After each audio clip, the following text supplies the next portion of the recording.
Keangkeran Alas Roban sudah sangat terkenal di kalangan masyarakat. Alas Roban merupakan kawasan hutan jati yang berada di Jawa Tengah Jateng. Banyak kisah horor Alas Roban yang beredar di masyarakat, mulai dari tempat membuang mayat hingga tempat buang jin. Konon jalur yang melewati kawasan hutan ini menjadi jalur paling angker di Jawa Tengah.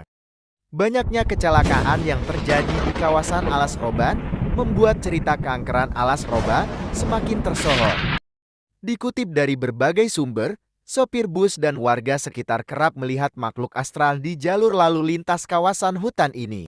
Hantu yang menampakkan diri pun tidak tanggung-tanggung, mulai dari pengendara motor tanpa kepala hingga kuntilanak pencari tumbal. Cerita pengendara motor tanpa kepala ramai menjadi perbincangan di awal tahun 2000-an.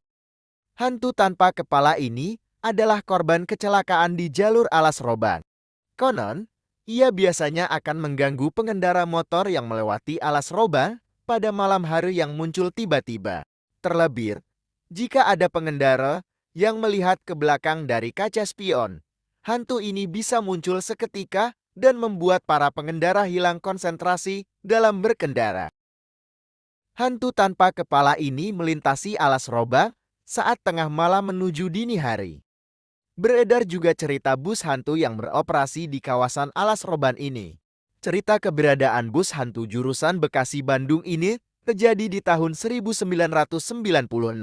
Malam itu seorang pengendara motor melewati kawasan Alas Roban saat perjalanan dari Tegal ke Surabaya.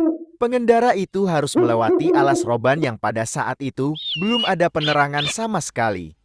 Suasana semakin mencekam ketika sudah masuk pukul 12 malam.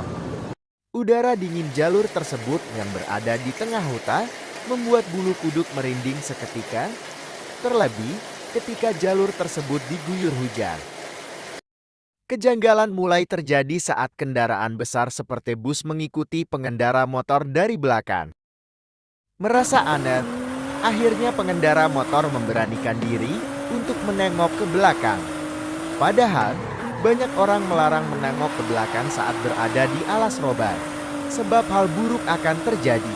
Benar saja, saat pengendara motor tersebut menengok ke belakang, yang dia lihat adalah bus usang terlihat seperti bus tahun 70-an. Tidak hanya itu, kondisi bus pun terlihat sangat serem dengan penerangan yang tentunya samar-samar. Melihat hal tersebut, ia pun mempercepat laju motornya. Namun, bus tersebut tampak ikut ngegas mempercepat lajunya. Sampai suatu saat, bus tersebut tancap gas dan menabrak pengendara motor. Bukannya kecelakaan yang terjadi, melainkan bus itu menembus tubuh pria tersebut dan setelah itu menghilang entah kemana.